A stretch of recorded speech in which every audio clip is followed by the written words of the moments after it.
Hello, hello, hello, hello. Hello, this is Marshall Goldsmith. Very happy to be here today on LinkedIn Live with a couple of wonderful, wonderful people. I'm going to briefly introduce myself and my comrades, and then we'll get started. My name is Marshall. I'm from a small town called Valley Station, Kentucky. I went to school in Indiana. I got a PhD at UCLA. I was a college professor and dean when I was young. I've traveled all around the world, been to 102 countries. On the American Airlines, 11 million frequent flyer miles. So I love speaking and teaching around the world.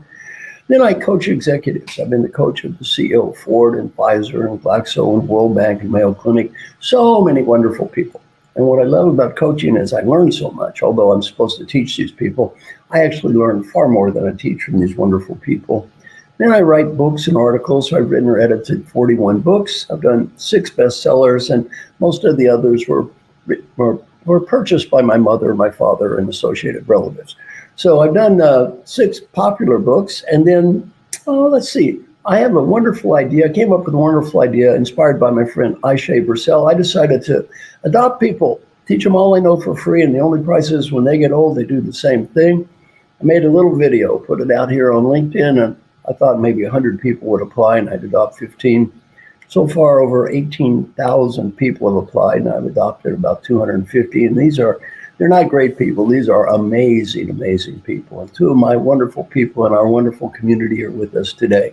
Sanyin and Connie Dieken. 2 of my favorite people are here today. And getting started, let's talk about Sanyin. You know, I'm in what's called the Thinkers 50 Hall of Fame. And Thinkers 50, along with Methods, is our partners in putting these programs together. Methods does all the technology, and they do a wonderful job, Justin and his team. And then Thinkers 50, they're the #1 organization for ranking and management thinkers and such as that. And I used to be the Thinkers 50 #1 leadership coach in the world for many years. Now I'm in what's called the Hall of Fame. The Hall of Fame is good. That's where I put old people like me. So when you're in the Hall of Fame, then you don't have to be in the contest anymore. And now the new #1 leadership thinker in the world is my good buddy, Sanyin Chung. Sanyin, introduce yourself, please.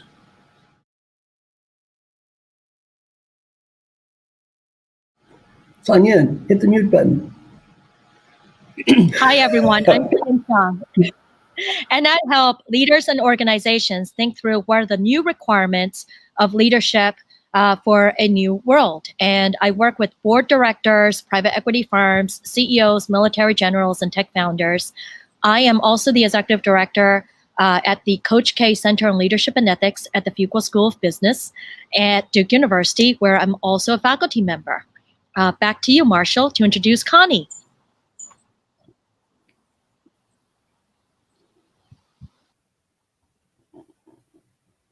Oops, I'm not hearing you, Marshall.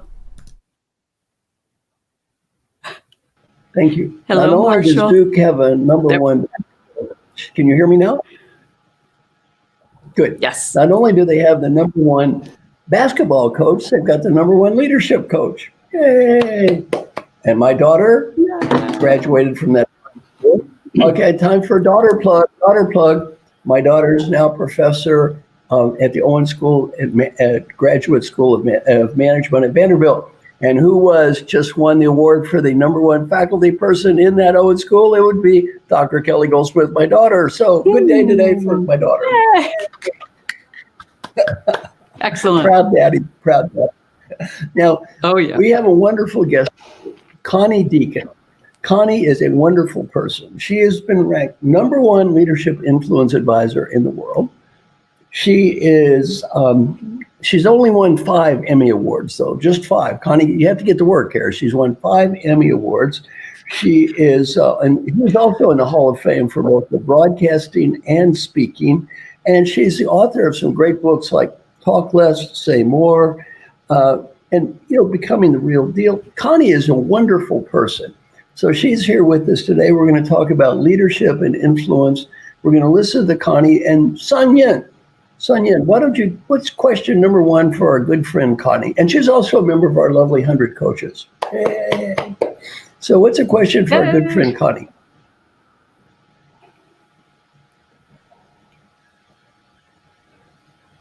Oops. Sanyin.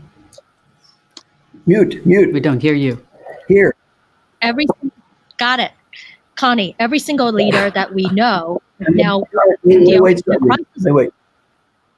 Wait. Before we begin, see, Connie, Sanyin and I love each other because we always forget things like hitting the button so you can hear it. And questions. Hey, audience members, if you are watching, type in your questions in the comments because we will ask those questions to Connie towards the later on in the show. So type in those questions and those comments. So, Connie, every single leader that we are working with now is in a crisis mode. We're all like wartime leaders, right? And so how do leaders leverage and exert influence during times of crisis? Well, first, let's have a little definition of influence. And I say thank you to both of you for having me and to the audience for watching and for your interest in this. So I'd like to level set with what influence is, because a research study, Influence 360, found that not all leaders are influential. So influence is the ability to elevate others and shape the future for the greater good. It differs from 3 other ways that people try to change minds, which would be persuasion, which is short-term, manipulation, which is one-sided, and dominance, which is long-term, but very one-sided. So when you ask how do leaders reveal their influence during a time like this is the most highly leveraged moment of a leader's influence. And why is that? Well, the moment something goes wrong, it reveals who you are. This separates the talkers from the doers. People crave humanity. They crave integrity and respect. And those qualities are coming out during this time. It's also a time for new leaders to be revealed in organizations. So if you're watching this and you have an idea that you would like to influence, this is your moonshot moment. Leaders are wide open to new ideas right now as they are rethinking everything. And the resistance to this is how we do things here has been shattered. So you're more likely to hear go than ever before. I believe the most unfortunate outcome of this experience would be to emerge unchanged. Influential leaders are about growth. And more importantly, they don't grow alone. They bring people with them. And that's influence, elevating people around them and developing influencers at every level. Thank you so much. Yeah, I love that. I love that. Can you say that definition again about elevate others? I love that. Yeah. Leadership influence is the ability to elevate others and shape the future. When we first started researching influence 20 years ago, first we looked for a definition and we plotted it on a 2x2. And what we realized was that very few peoples were actually in the upper right-hand quadrant. The 2 variables are gain, who gains, is it you or is it mutual? And then sustainability, is it short-term or long-term? And so influence is long-term. You elevate others with you, meaning you also unify people, and you're shaping a positive future. So if that helps, there we go. That's what we learned. Sanyin, I have a good heart but a bad memory. One of the people on our show said, people are going to remember what happened during this period. People are going to remember this. They won't forget this period. And somebody said, really good comment, what do you want to be remembered for?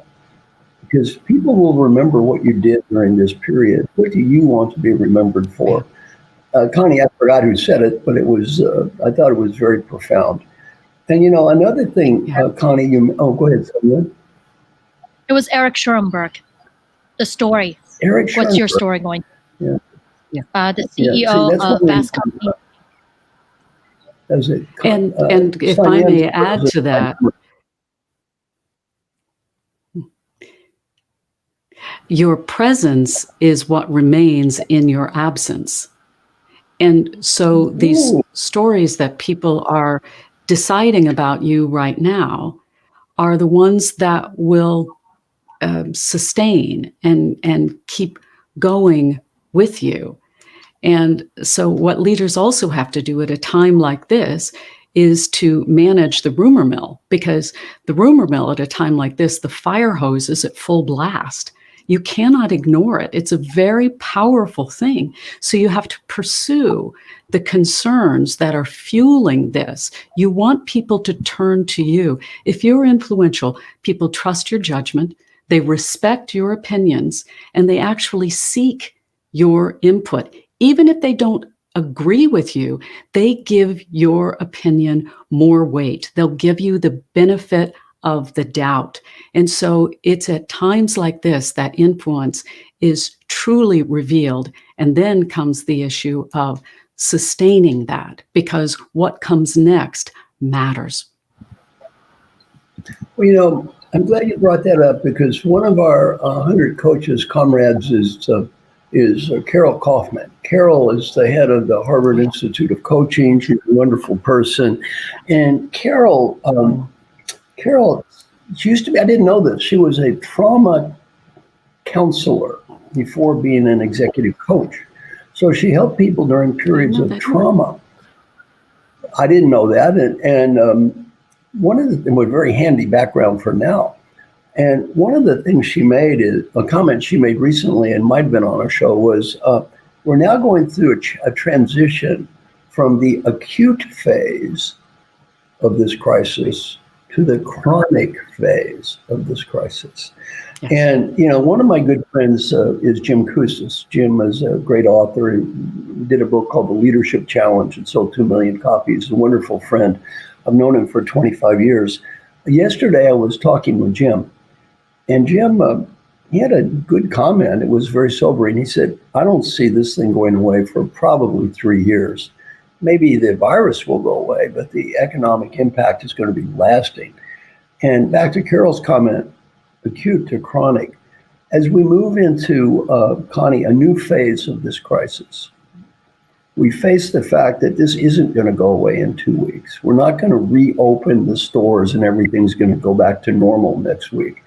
This is a long-term slog. We mentioned a war. Well, World War II lasted long. It didn't last a week or two. What advice do you have on sustainability? And to sustain your influence, first, you have to influence yourself. And that means you have to be on board that your role is to unify people, to elevate those conditions, and to shape the future. Next, you have to realize that in modern leadership, you have to influence in all directions, up, down, sideways, inside, out. That's why we term the promotional things we do Influence 360, because we realize it takes 3 things. Here's what you have to know to be able to influence someone and to sustain it. You have to know what they value. You must understand their resistance and also their knowledge gaps. I believe tomorrow belongs to those who see it coming, So in order to sustain this, you must be able to rethink tomorrow, go through the initial ideas of, okay, what needs to happen next, and identify the turning point, because it's not a one and done. And people want your humanity. They don't want you reading some, script that is prepared for you. This is what we're doing. So what our research showed us further, after defining what influence was we set out to find out how the most influential leaders in the world sustained their influence. How did they do that? And what we learned is they mastered 3 skills. We call this the influence cycle. So they do these 3 things. They connect, convey, and convince, in that order. Connecting is about openness and finding common ground. Conveying is about creating clarity. And Lord knows we need clarity right now because there are so many unknowns. And that's about building certainty. And then the final step is convincing, which is about earning commitment. And evangelists, we have to understand through this that this is a recurring cycle. It's not a one and done. Connect, convey, convince. And that is what the really masterful, influential leaders do. Yeah, that's great. I had the privilege before he died of spending about 50 days with Peter Drucker, and he was so smart. He was the first Thinkers 50 #1 management thinker, just a brilliant man. And he said the only way to accurately predict the future is to create it. The only way to accurately predict the future is to create it. If you create it, guess what? You can predict it. So, I love what you're saying, Connie. Sanyin, what's another good question for our friend Connie? All this COVID experience, I think COVID has exacerbated, as Jim Kim said in a previous interview, every single fault line that we have, right? And in a way, the world that was before will never be again. And you even said in one of your books that you can't influence a world that no longer exists. And so going forward, people are resistant to change. How do you influence through the resistance? Well, part of this is to understand that we've been on thin ice with leadership influence for years. Maybe we didn't realize it, but we have been, because the internet democratized influence. This pandemic just shattered it. It's been the great equalizer. It sped up the inevitable shift from top-down influence to peer-to-peer.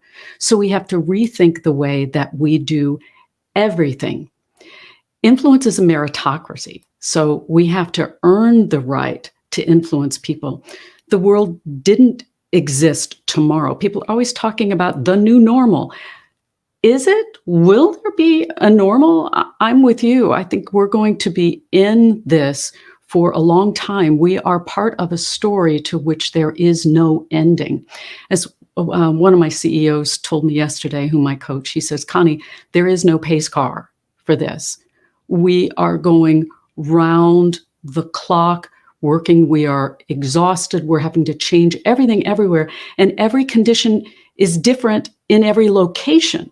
He said, we've never seen anything like this before, never dealt with this much uncertainty. So understanding first that you can't influence the way you did yesterday, because yesterday doesn't exist. And instead, be moving forward, understanding, okay, we have to connect with what people value, what their knowledge gaps are, and what their resistance is now.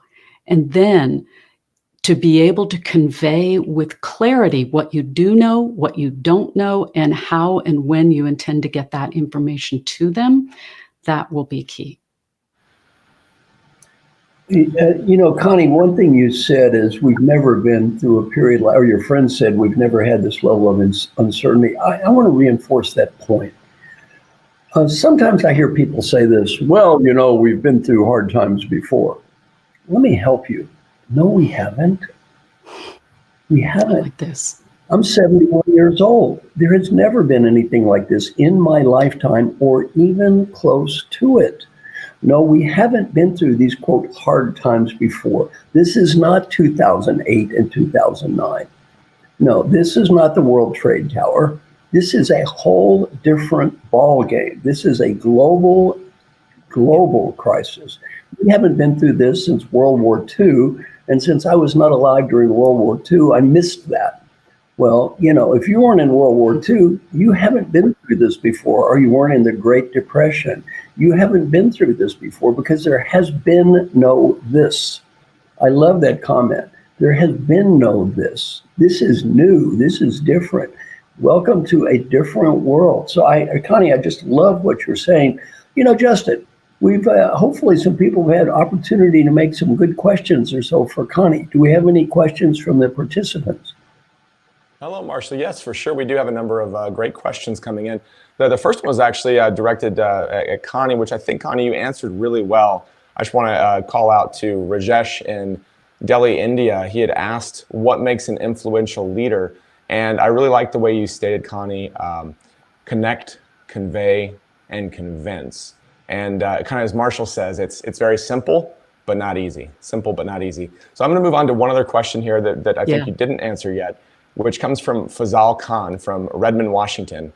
And Fazal says, what should leaders focus on as the world gets back to the office? Whatever that means in the post-COVID world. Yeah, Fazal, this is going to be something different for every leader, but the number one thing is safety. People won't be able to make their best contribution to the world unless they feel safe and unless they feel and know in their hearts that that is your priority as a leader. Otherwise, if we're just trying to get people back into a cubicle to do some work, guess what? You may have compliance, but you won't have commitment. And influence is about commitment. And here's the thing. Here's the dirty little secret about convincing people. You don't convince anyone of anything. They convince themselves. And so in order for that to happen, we have to really tap into their values and their gaps in what they don't know and to keep them involved and understand their resistance. I should bring up something else here. In most cases, with most people, if you connect properly, you convey the right information, people are naturally convinced. But our studies have found that there are 3 types of people who are not naturally convinced. Number 1, narcissists. Number 2, the highly anxious. And number 3, those who are passive aggressive. I think we cannot underestimate what anxiety is doing right now. This is the age of anxiety on double steroids.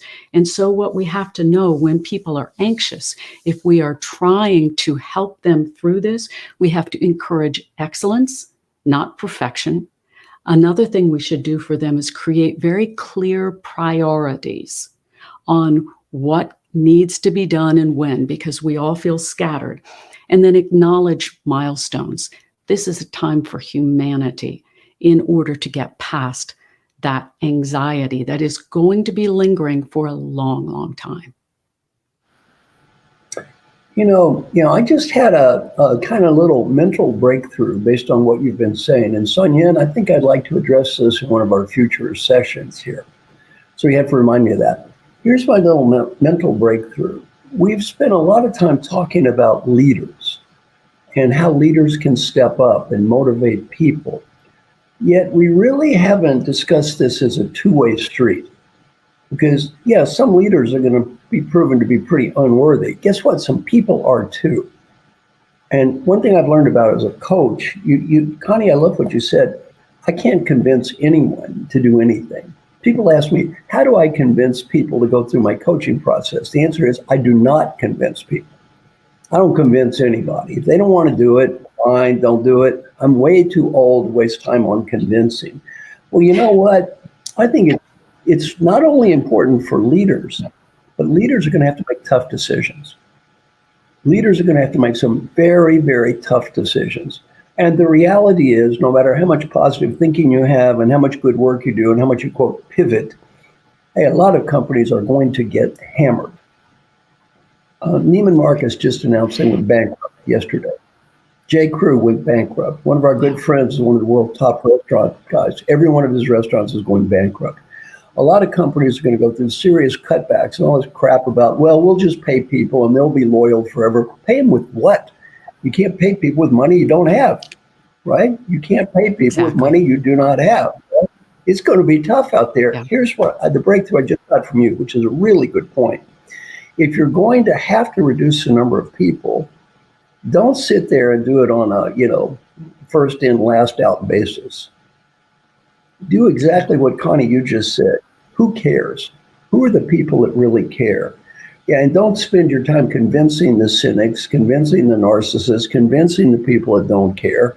Hey, in the new world, you don't care, it's okay, goodbye. Goodbye, because there's not going to be enough jobs anyway. And if you have to eliminate people, rather than taking the coward's way out, which is basically we're going to eliminate people based on when they're entered the business, really ask yourself a question, and let's keep the people that care. Let's keep those people that care. And the ones that are really trying, and by the way, why try to have religious conversions with people that don't care? It's a waste of time anyway. So I love that thought, and I never had it till right now. I would love to build on that. I've noticed. Oh, go ahead. Oh, I was just going to say, one of the big shifts that we're seeing in trends in leadership at Duke University is followership matters, right? Followership matters. And the world has shifted in terms of control from institutions to individuals. Therefore, today, leaders have to influence individuals. And at the end of the day, they won't care what you know till they know that they care. And so that idea of caring and the connection with that followers, what you said, Connie, about connection, in order to convince is so important. And it's a two-way something street, else though. that you want to go ahead, Marshall? Well, I just say it's a two-way street. If I Not only can, does the leader have the responsibility, I don't like the term follower, but the staff members, the team members, whoever they are, they need to take responsibility too. Not only does the leader have to care and try to elevate, the people have to care and try to elevate. So rather than this is all the, quote, leader's responsibility, which I never liked anyway, this is a mutual responsibility. The first thing I do when I coach people is I say, I don't get paid if you don't get better. I do not get paid because I'm a good coach. I get paid because you're a good customer. Don't make it about me. Leaders need to say the same thing. Look, I can only do so much here. Yeah, you got to carry this ball too. Yeah. Go ahead, Connie. Yeah, I want to tell you about some of the people that I'm coaching right now who say they are having the biggest breakthroughs. They understand how fortunate they are, that there are people suffering. But I think this can give some people hope. I am seeing people who are energized because their ideas are now surfacing. One gentleman, for example, that I coach, he's in a C-suite. He said that they brought 2 new products to market in 2 weeks. It would have taken 2 years before for the approvals and all of the things. Now, this had to do with PPEs and getting things out there for safety. But he says he's never been so energized in his life, is working round the clock, knowing that they're going to be helping people. But it's just the chief executives are telling me now they're seeing people stepping up and into roles that they didn't know they could do before, because the talkers, the people who were always making presentations and talking about things, turns out not all of them are the doers. So the hope that I want to give to you in the audience is that if you have ideas, if you have something to share, your leaders above you will never be more open than they are now. And this is your moment. This is the moment when everything is completely distracted and torn apart. This is the great equalizer. Great ideas will come to the surface. Well, let's wrap up. As always, Sanyin, thank you. Love working with you. You're wonderful. And too, Connie, you are smart. I really love your ideas. Just really some great stuff. And I like that do it now philosophy. So in summary, to paraphrase a great song, don't wait. Don't hesitate. Let's move before they raise the parking rate. So I think ending on that fine note, thank you so much, Connie. And thank you to everybody for joining. You're welcome.